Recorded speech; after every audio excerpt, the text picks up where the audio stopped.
HLN.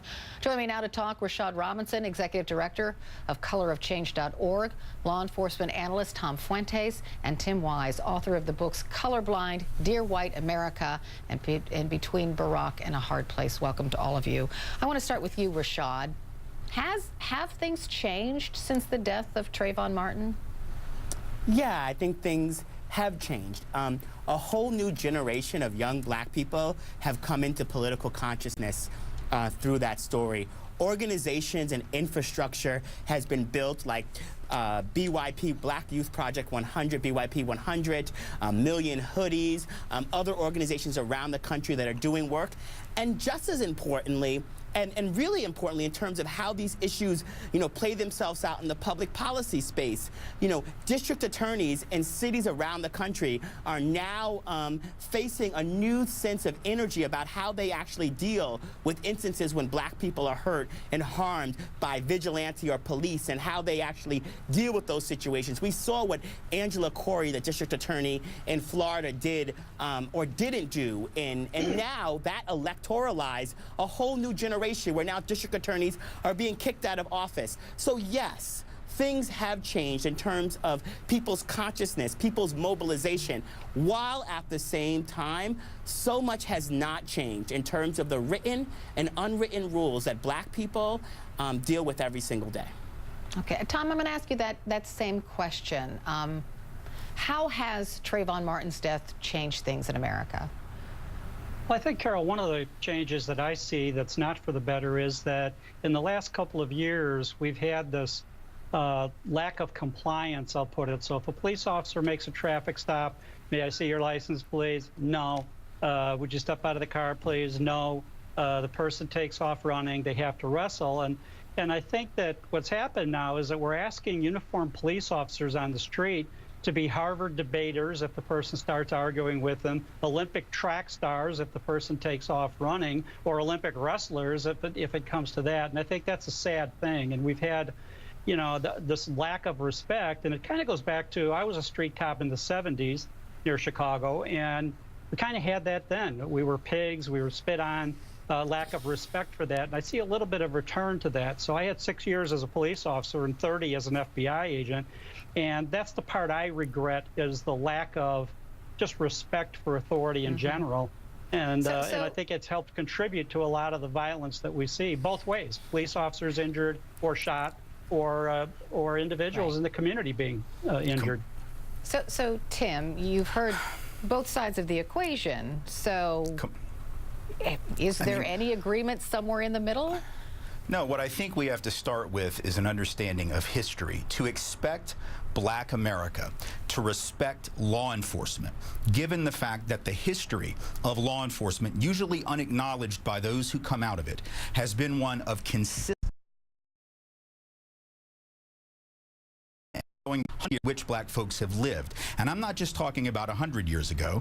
I'm talking about in the mid-20th century all the way through the way that police have operated in New York with stop and frisk, stopping overwhelmingly innocent people during that period of time when that policy was in place. So if you want respect, you have to give respect. If people perceive you as an occupying force, they aren't going to respect you. And then even when they do, when people tell you, when Philando Castile tells an officer, I have a weapon, he is not clearly going to tell a cop that he has a gun before he shoots him with it, and yet he ends up dead anyway. John Crawford, dead in the Walmart anyway. Tamir Rice, 12 years old, dead in the park in Cleveland, not because they disrespected officers, but because some white person saw them, thought that they were dangerous, called police, and police shot first and asked questions later. If you want respect, you must give respect, and when you have the badge and the gun, you are the one who has to be able to judge more rationally than a person who is afraid of you when you stop them. And if you're not capable of doing that, you need not be a cop. A lot of what you're saying, Tim, is absolutely true. But I will say that there are instances like what's happening right now in Minneapolis, for example,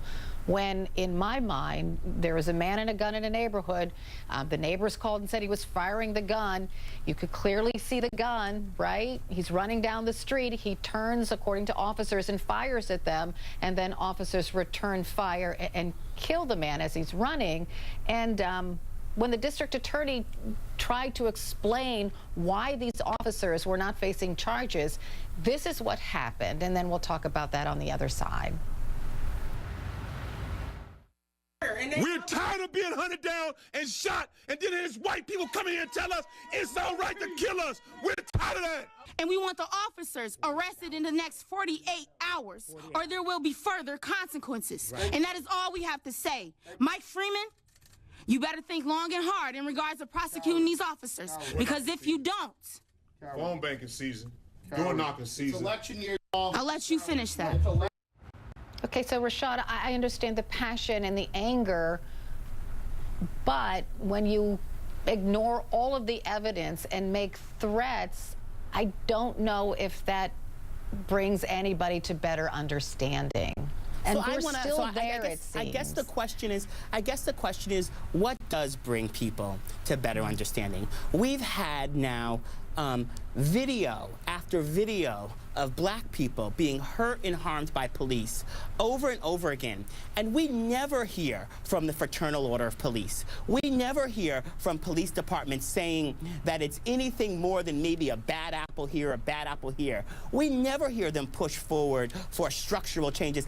I sat in a meeting with President Obama and the head of Fraternal Order of Police, where he said all this talk of racial profiling is new to him. The fact that over and over again, the community simply has lost trust because we have an institution that is funded by our tax dollars that treats us like enemy combatants in our own communities time and time again. And so once again, like Tim said, police officers want respect but fail to actually do the basic things one has to do in a relationship to get respect. When police officers make huge gross errors, when departments make huge gross errors, but officers, and we still don't hear from them. have been charged. For example, the officers involved in the Eric Garner case, they have finally been charged. And Ferguson, but we saw the went police down, department. The Ferguson Police Department was cleared out, right? But when did we hear from the Fraternal Order of Police? When did we hear from police associations that there were a problem? to when Tom, do we ever hear from them that they need new regulations? Tom. Carol, I think the police in these communities need to have more cooperation from the community because they really want it both ways. For all of the incidents where a police officer has gunned down somebody, we have thousands of incidents. Take south side of Chicago, for example, where over the last couple of years, thousands of young men have been killed or shot by other young black men.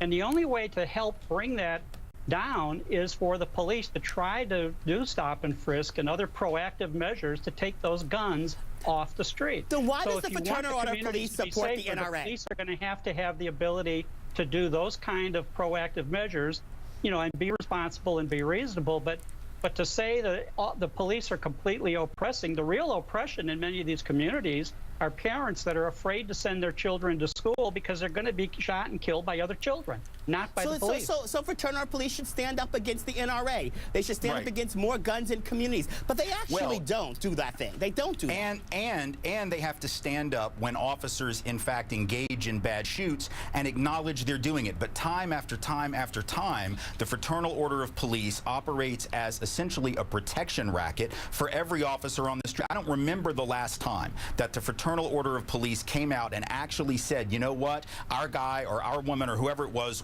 wrong. In New York City with stop and frisk, the idea that that was about targeting hardcore criminals is a lie. I'm not arguing, you know, your case against the Fraternal Order of Police, but I have heard many police officers come forward and say that there were bad shootings and they want bad officers off the streets as well. And you know what? I think it's dangerous to generalize, and we're doing that. We're talking about the leadership of the union. Yes. We're not talking about individual officers, and we have cases out of Baltimore, for instance. A few officers who have now left the force came public and said that when they tried to talk about bad cops, they were the ones who were threatened internally by their own so-called partners and colleagues in blue. So yes, of course communities want to be safe and they have a right to be safe, but to use violence in communities as an excuse for over-policing and stopping innocent people and shaking them down, as happened in New York, where the vast majority of the time, 94%. I totally get what you're saying about Baltimore, but there is no, I mean, critics say there is no law enforcement going on there because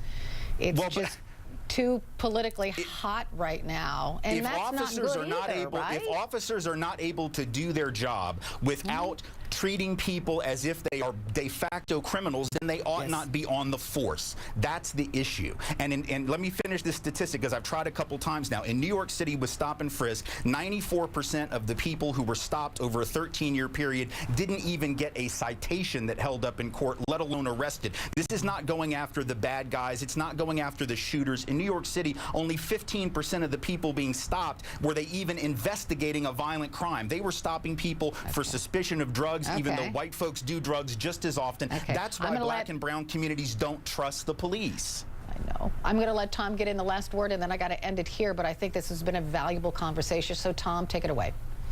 All right. The FBI has a very robust civil rights program going back decades. The 1991 beating of Rodney King, those 4 officers were acquitted in state court, but they were convicted in federal court and sentenced to prison following the Bureau Civil Rights case. The officers on the Katrina Bridge that killed a black family, lengthy prison sentences from the FBI civil rights case.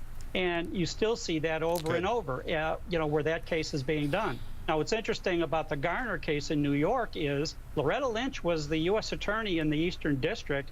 A civil rights case was open, and the Eastern District to this day has not made a ruling one way or the other. So now New York City is going to go forward with disciplinary action against Officer Pantaleo. So you do have efforts to try to have fair, diligent investigations in many of these cases, especially if it has to be at the federal level. But again, these communities, you know, the black-on-black murder rate in places like Chicago, when they make movies called Chirac. There's white-on-white murder rate, too. There's white-on-white murder rate, too. So, like, let's not do that. Nowhere close. Let's not do that. I have to end it here, but we will continue this conversation another day, because it is important, and all of you have brought up such important points, important to our country. Rashad Robinson, Tom Fuentes, Tim Wise, thank you so much. A difficult conversation, but I'm glad we had it.